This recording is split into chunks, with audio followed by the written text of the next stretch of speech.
the personal grief that all my family are feeling. We also share with so many of you in the United Kingdom, in all the countries where the Queen was head of state, in the Commonwealth, and across the world, a deep sense of gratitude. Just 5 minutes ago, King Charles broke down in tears and announced the unthinkable. No crown, no ceremony, just a shattered man standing alone in Buckingham Palace, confessing something that will change the royal family forever.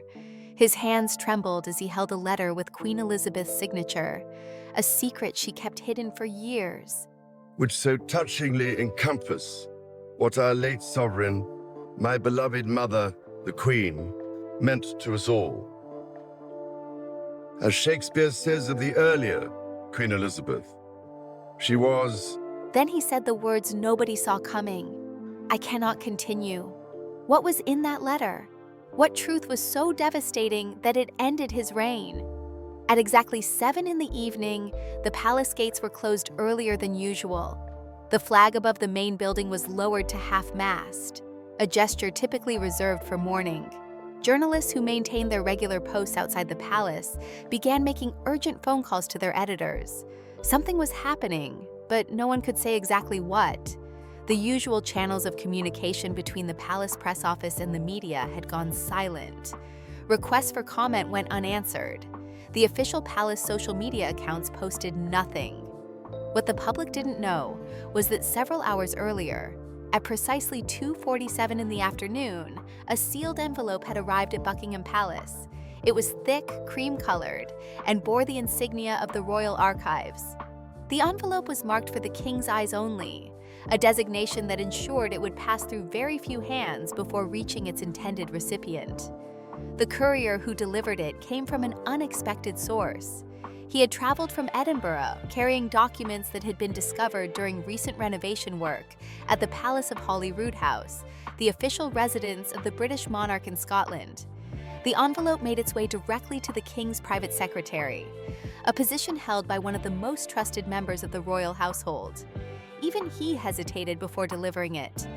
There was something about the weight of the package, the formality of its sealing, that suggested this was not routine correspondence. When King Charles finally opened the envelope in the privacy of his study, he found what appeared at first glance to be an internal audit of royal holdings. These audits happen periodically, part of the administrative machinery that keeps track of the monarchy's vast collection of properties, artworks, and historical items. But as Charles read through the pages, something caught his attention. The final page of the document carried a signature he recognized immediately. It read simply, Elizabeth R. It was his mother's handwriting, distinctive and familiar. Attached to the audit was a handwritten note dated 2019, 6 years earlier, when Queen Elizabeth II was still very much alive and actively fulfilling her duties as monarch.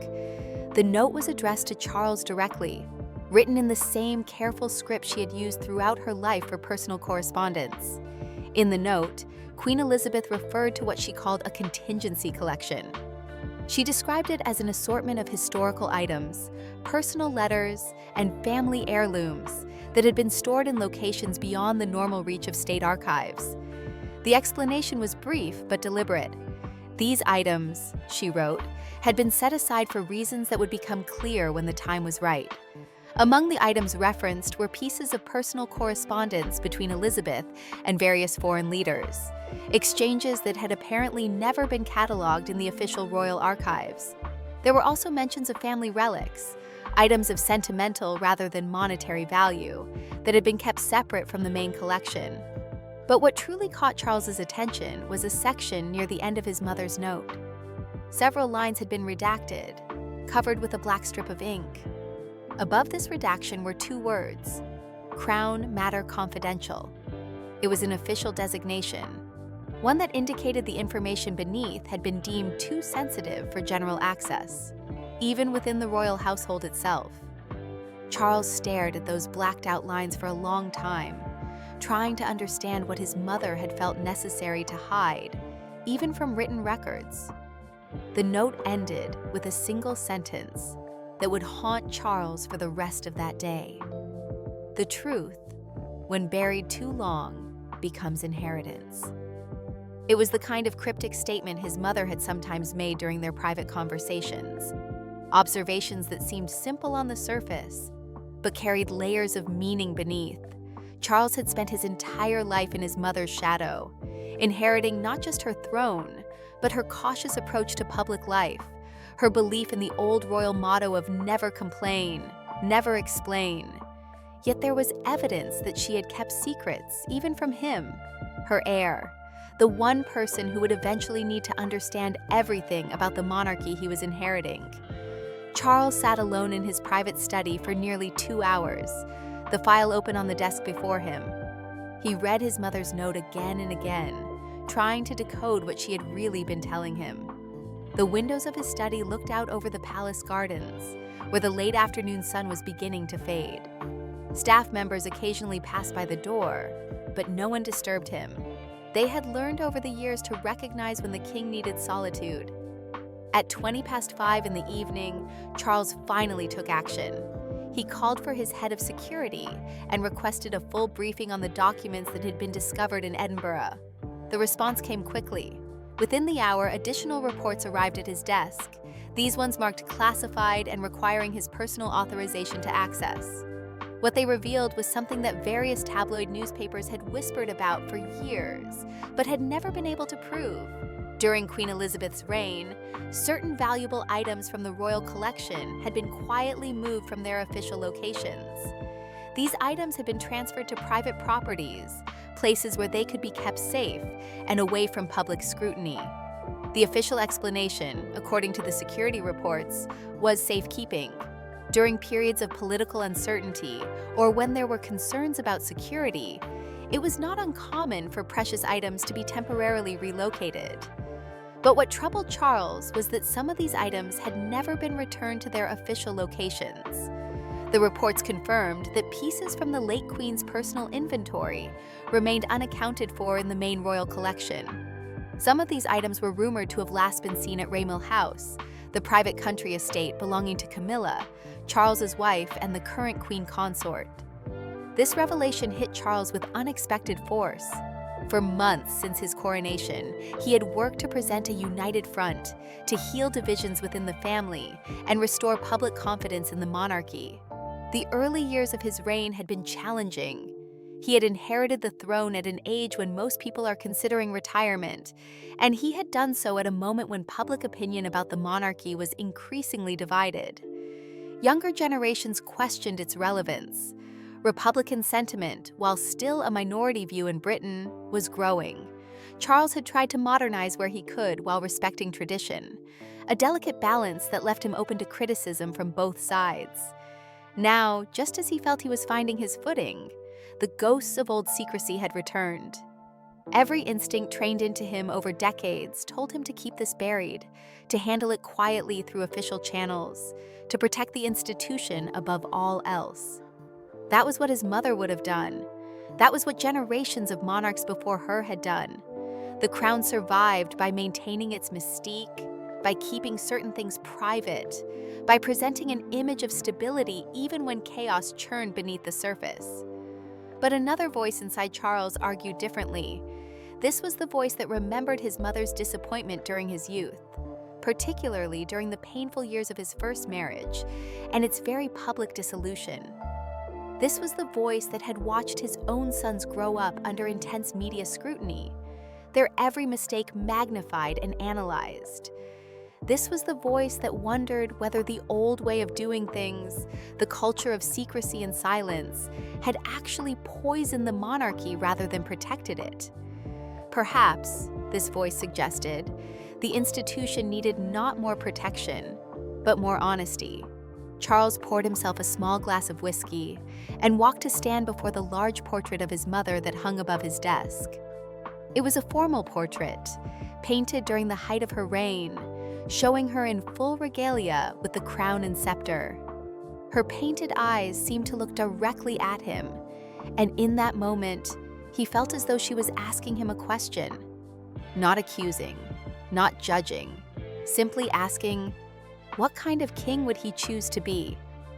At 6 in the evening, King Charles made a decision that would alter the course of his reign. He called for an emergency meeting of his closest advisors, a gathering that would include only 5 senior staff members, his personal chaplain, and Princess Anne. The choice of attendees was itself significant. Camilla was not invited, despite her position as queen consort. Prince William, the heir to the throne, was also excluded. This was not a family discussion. This was something else entirely, a moment where Charles needed to hear from those who understood the institution, without the complications of personal relationships. The meeting was convened in one of the smaller private rooms of the palace, away from the main corridors where staff members might overhear. The curtains were drawn against the fading daylight, and the room was lit only by a few carefully placed lamps. When everyone had assembled, Charles placed the file from Edinburgh on the table in front of them. He didn't ease into the conversation or offer preliminary explanations. Instead, he spoke with a directness that surprised those present. "This cannot stay hidden," he said, his voice flat but firm. "We must reveal everything that was kept from the crown." The room went silent. Several advisors exchanged glances, trying to understand the full implications of what the king was suggesting. Princess Anne, who had always been known for her practical approach to royal duties, was the first to respond. Her reaction was immediate and forceful. "You'll destroy the institution," she said. There was no anger in her voice, just a statement of what she believed to be fact. The monarchy had survived for over 1,000 years by protecting itself, by maintaining certain boundaries between the public and private spheres. What Charles was proposing went against everything the institution had been built upon. Charles met his sister's eyes across the table. His voice remained calm, but there was a finality to it that left no room for negotiation. "Then it deserves to be destroyed," he said. The words hung in the air like a challenge. No one spoke for several long seconds. The chaplain shifted uncomfortably in his seat. One of the senior advisors began to say something, but stopped himself. Anne stared at her brother, trying to determine whether he had truly thought this through or whether he was acting out of emotion. What Charles was proposing was not a simple press release or a carefully worded statement acknowledging historical oversights. He wanted a full public reckoning, broadcast live from Buckingham Palace. He would not resign, not abdicate in the traditional sense, but he would confess. Not his own sins, but the sins of secrecy that had accumulated over generations. He would speak directly to the British people about the ways the monarchy had prioritized its image over transparency, protection over honesty. The advisors in the room understood immediately what this would mean. Royal scandals had always been handled with carefully managed statements, legal teams, and strategic timing. Even during the most difficult moments in recent royal history, including the death of Princess Diana and the subsequent public relations crisis, the palace had maintained control over the narrative. They had apologized when necessary, made concessions when required, but always within the framework of preserving the institution. What Charles was suggesting would blow that framework apart. By 6:45 that evening, the decision had been made, though not everyone in the room agreed with it. Princess Anne had continued to argue against it, warning that the public reaction would be unpredictable and potentially devastating. One advisor suggested waiting, allowing time for legal teams to review the documents, for historians to provide context, for communications experts to develop a strategy. But Charles would not be moved. He had made up his mind, and as monarch, the final decision was his to make. Preparations began immediately. The broadcast room, typically used for annual Christmas messages and occasional addresses to the nation, was set up in the blue drawing room. This was one of the most historically significant rooms in Buckingham Palace, used over the centuries for moments of grave importance. It was where the royal family had gathered during times of national crisis, where difficult decisions had been made behind closed doors. Now it would serve as the setting for perhaps the most unusual royal address in modern history. The technical crew worked quickly, positioning cameras and adjusting lighting. They were told only that the king would be making an important statement, nothing more. Even they could sense that something extraordinary was happening, but they asked no questions. By 7:30, everything was ready. The king's private secretary gave final instructions to the camera operators and sound technicians. News organizations had been alerted that a live broadcast would begin shortly, though they had been given no information about its content. Within minutes, every major television network had interrupted their regular programming. King Charles appeared in the blue drawing room, wearing a simple black suit with a white pocket square. There was no crown, no ceremonial robes, none of the traditional regalia associated with formal royal appearances. To those who knew royal protocol, this alone was striking. The absence of symbols was itself symbolic, a visual statement before he had spoken a single word. The chandeliers cast a soft glow over the room, but there was nothing warm about the atmosphere. Charles looked small in that grand space, a single figure surrounded by centuries of history, captured in portraits and gilded frames. At exactly 7:30, the cameras began recording. The king's private secretary stood just out of frame, ready to signal if anything went wrong. There was a moment of complete silence, so profound that the ticking of an antique clock could be heard in the background. Then Charles began to speak. His voice was lower than usual, almost fragile, as though each word required effort to produce. "For many years," he said, "I have carried this responsibility with devotion and humility. But tonight I must speak not as your king, but as a man who has reached the limits of what duty can demand." The words were simple enough, but their meaning was clear to everyone listening. This was not going to be a typical royal address about policy or national events. This was personal. Charles continued, explaining that the crown, as the public knew it, had been built upon centuries of silence. It had survived wars and losses and betrayals by pretending that pain did not exist. But pain does exist, he said, and so does truth. He paused, taking a breath that seemed to carry the weight of his entire life. Then he spoke the words that would define this moment in royal history. "I have learned that some truths buried for too long do not die quietly. They find ways to rise, through us, through history, through the very walls of this palace tonight. I cannot continue to serve while that silence remains unbroken. The phrase cannot continue to send shockwaves through every room in Britain where people were watching. In newsrooms, journalists gasped audibly. Outside the palace gates, where crowds had gathered upon hearing about the broadcast, a murmur of disbelief spread through the assembly. Across the country, in living rooms and pubs and offices where people had stopped what they were doing to watch, there was a collective intake of breath. The BBC News banner updated immediately. Breaking, King Charles addresses nation. Charles looked directly into the camera, his eyes wet but steady. "This is not a moment of shame," he said, "but of reckoning. The monarchy must no longer be a shield for secrets. And if stepping aside is what it takes to restore trust, then I do so willingly, with love, not resentment." The word "stepping aside" caused immediate confusion. Was this an abdication, a resignation, something else entirely? In the control room, advisors signaled frantically to cut the feed, but Charles raised his hand, a clear gesture that he would finish what he had started. "I know this news will bring uncertainty," he continued. "Some will say I am abandoning my duty. Others will understand that duty, when done too long, begins to consume the man who carries it. I do this not to weaken the crown, but to save it." He paused again, and in that silence, the magnitude of what was happening became clear. A king was not being forced from his throne by scandal or revolution. He was choosing to step back because he believed it was the right thing to do. Outside Buckingham Palace, the scene had transformed into chaos. Crowds pressed forward, straining to hear the broadcast through phones and portable radios. Camera crews from dozens of countries fought for position. Police struggled to maintain order as more people arrived by the minute.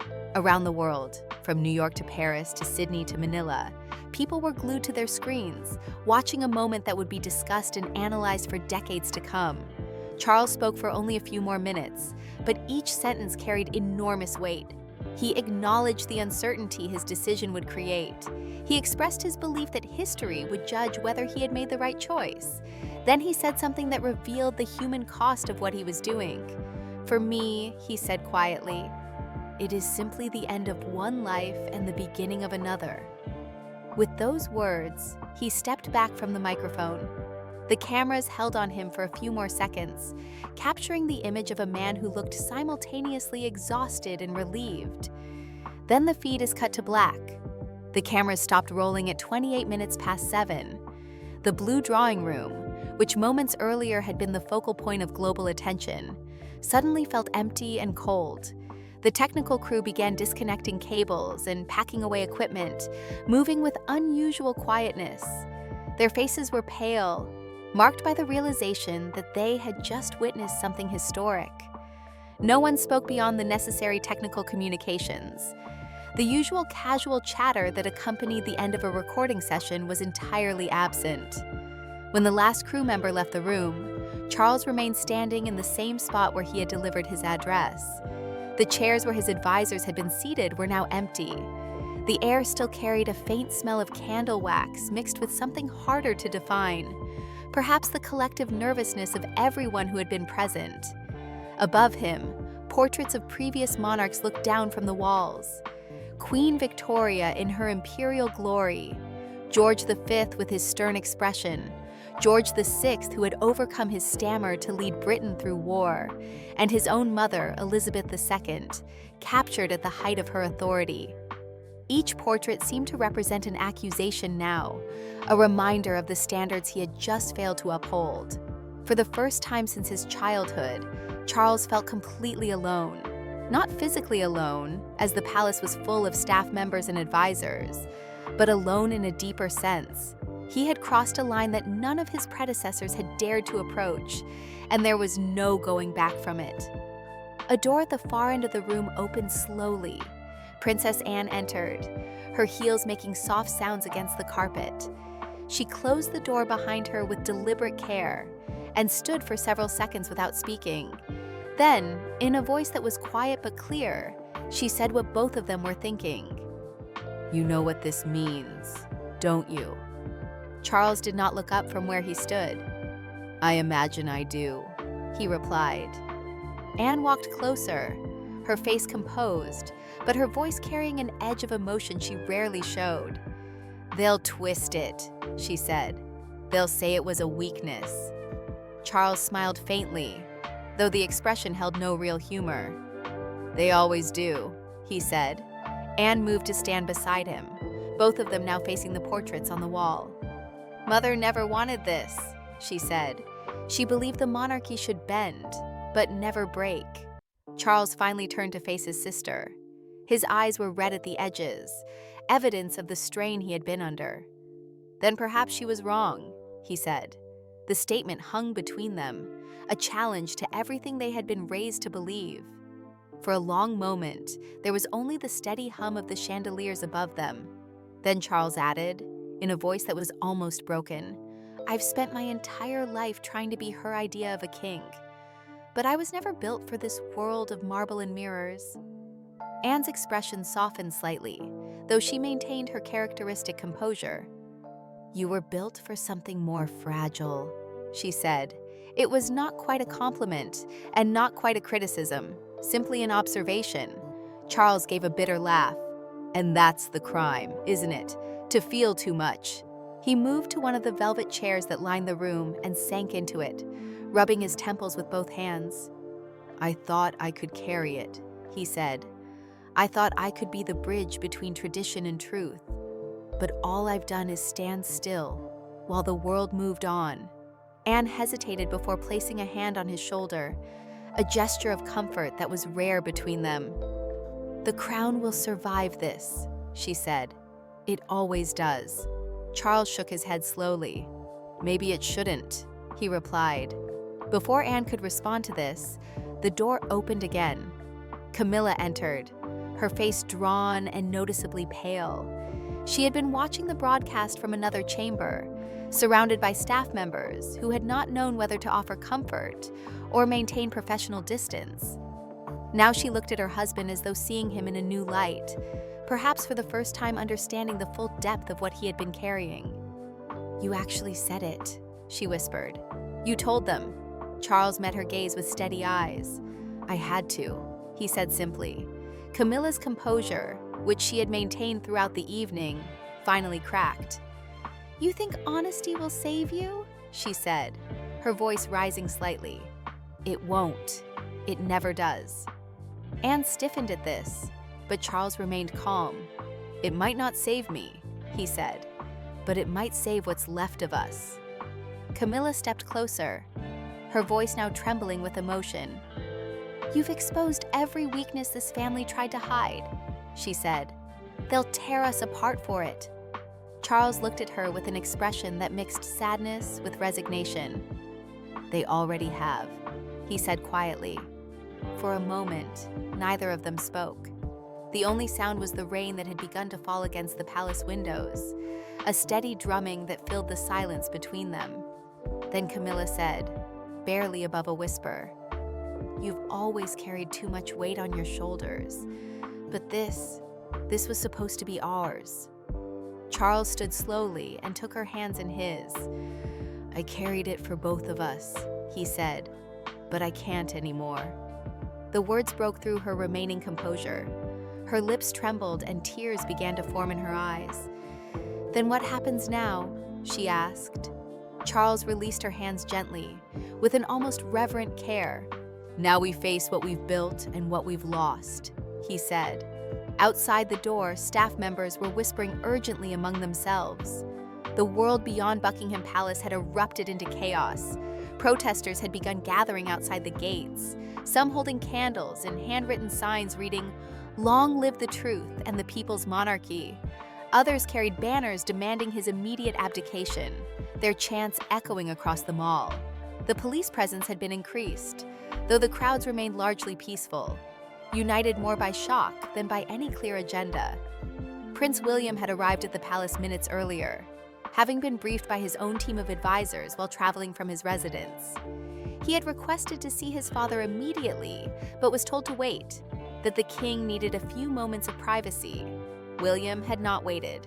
He burst into the blue drawing room unannounced, still wearing his evening coat. "You could have warned me," he said, his voice cold with anger. Charles turned to face his son. "If I had," he asked, "would it have changed anything?" William's eyes burned with barely controlled fury. "You've jeopardized everything," he said. "The trust, the institution, the future." Charles kept his voice measured and calm. "The institution will survive," he replied. "It always does. But if it survives without honesty, then it survives as a lie." William's response was immediate and sharp. "Honesty doesn't keep nations together," he said. "Leadership does." Princess Anne stepped between them, her tone cutting through the tension. "Enough," she said firmly. "This isn't the time." But Charles spoke again, and his next words brought silence to everyone in the room. "This isn't about the monarchy," he said. "It's about the man beneath it. And I'm done pretending he doesn't exist." No one responded. The rain against the windows grew harder, creating a constant percussion that underscored the tension in the room. Camilla turned away, clutching a handkerchief tightly in her hand. Anne crossed her arms, a gesture that might have been defensive or might have been an attempt to hide her own emotional response. William stood frozen in place, his expression caught between anger and something that might have been pity or might have been understanding. It was impossible to tell which. Charles walked slowly to the window and looked out at the scene below. Thousands of people had gathered in the darkness, their candles and phone lights creating a sea of flickering points in the rain. "Look at them," he said quietly, more to himself than to anyone else in the room. "They don't need a king. They need a conscience." Anne's voice came from behind him, barely audible. "You've given them both tonight," she said. Charles did not reply. His reflection in the glass showed a man who had been stripped of all his defenses, all his carefully maintained royal bearing. What remained was just a father, a husband, and a person trying to breathe beneath the weight of a crown that had become too heavy to bear. Outside, the bells of Westminster began to strike 8 o'clock, each chime ringing out across London. The sound was familiar, ancient, a constant in a city that had seen empires rise and fall. But inside the blue drawing room of Buckingham Palace, something unprecedented was happening. King Charles stood motionless at the window, and for the first time in his 75 years, the tears he had been fighting finally escaped. They fell silently down his face as he watched his subjects gather in the rain. He was crying not for duty or obligation or tradition, but for something he had never truly allowed himself to feel before. Freedom. The freedom that comes from finally telling the truth, regardless of the cost. By the time dawn broke over London on October 8th, the city felt heavier, as though the air itself had absorbed the weight of the previous night's events. The rain had continued through the early morning hours without pause, and the gray light that crept over Buckingham Palace did nothing to lift the atmosphere of uncertainty that had settled over the capital. Every news channel around the world was running the same story with slight variations in their headlines. King Charles steps aside. Monarchy faces existential crisis. The end of an era. Outside the palace gates, the crowds had grown steadily throughout the night. What had begun as a few dozen people had swelled to thousands by sunrise. They came for different reasons, driven by different emotions. Some brought candles and flowers, wanting to show support for a king they believed had shown courage. Others carried flags and photographs of Queen Elizabeth II, as though her image might provide some anchor in this moment of upheaval. Someone had set up a small speaker and was playing the national anthem on repeat, the familiar melody sounding strange and mournful in the rain. But this was not the joyful gathering of a coronation or royal wedding. This was a nation trying to process something it had no framework for understanding. Across the Atlantic, the White House had released a statement in the middle of the night. It was carefully worded, expressing respect for His Majesty's personal decision, while avoiding any commentary on what it might mean for the broader institution of monarchy. In Commonwealth countries, the reaction was more complicated. Canada and Australia, nations that still recognize the British monarch as their head of state, faced immediate questions about what this meant for their own constitutional arrangements. Emergency meetings were convened in Ottawa and Canberra, though no one had clear answers. Inside Buckingham Palace, the royal household was experiencing what one staff member would later describe as the quietest panic in history. People moved through the corridors with purpose, but without the usual casual conversations. Advisors carried folders of documents, their faces tight with stress. The king's personal secretary had been awake for over 24 hours, managing an endless stream of phone calls from government officials, foreign diplomats, and media organizations. In a private wing of the palace, Camilla sat alone in a room decorated in shades of blue and cream. The television was on, turned to a news channel with the volume low. Commentators were dissecting every word of her husband's address, bringing in constitutional experts and historians to analyze what it all meant. Some praised Charles for his honesty. Others suggested he had shown weakness in becoming a monarch. Camilla was still wearing the blue silk robe she had put on the previous evening. She stared at the ring on her finger, the one that marked her as Queen Consort, and wondered what that title would mean going forward. Princess Anne had taken charge of the crisis management meetings that began early that morning. She sat at the head of a long table in one of the palace conference rooms, surrounded by senior advisors, legal experts, and communications staff. "We have to act fast," she told them, her voice brooking no argument. "Either we frame this as a transition, or we lose control of the story entirely." One of the younger advisors asked the obvious question. Transition to what exactly? Anne looked toward the window, where the Union Jack hung limp and heavy in the rain. "To the next chapter," she said, "whether we like it or not." At 15 minutes past 10 in the morning, Prince William arrived at Buckingham Palace through a side entrance, deliberately avoiding the main gates where journalists had set up camp. Security guards ushered him quickly through a private corridor. Within minutes, rumors began spreading. Was William preparing to take the throne immediately? Would there be a coronation within weeks? William made his way to his father's private study without announcement. When he entered, he found Charles still sitting at the same desk where he had spent so much of the previous day. The king was still wearing yesterday's black suit, now wrinkled. A pile of handwritten letters lay on the desk, unopened. They were from citizens, delivered overnight, people writing to express their thoughts about what had happened. "Have you come to lecture me or to listen?" Charles asked quietly, looking up at his son. William hesitated in the doorway. "I came to understand," he said finally. Charles gestured toward the chair across from him. "Then sit," he said, "because understanding is what I failed to offer my mother and what I refused to deny you." "You've left the country in shock," William said eventually. "People are scared. They think this is the end of everything." Charles shook his head slightly. "It's not the end," he replied. "It's the beginning of truth." William frowned. "Truth doesn't pay the bills," he said. "It doesn't hold the Commonwealth together." Charles met his son's eyes directly. "No," he agreed, "but lies don't hold it forever either." William sighed and rubbed the bridge of his nose. "The people need stability, father," he said. "If you walk away, I'll have to take the crown sooner than anyone expected." Charles's response was immediate, but not unkind. "Then take it," he said. "But take it for them, not for the institution. Lead differently than I did. Lead as yourself, not as what you think a king should be." William studied his father for a long moment. "And what about you?" he asked. "What happens to you now?" Charles glanced toward the window, where gray light filtered through the rain. "I'll still be here," he said, "just no longer above them. Perhaps for once I can finally be among them." By early afternoon, letters and messages from around the world had begun flooding into the palace in unprecedented numbers.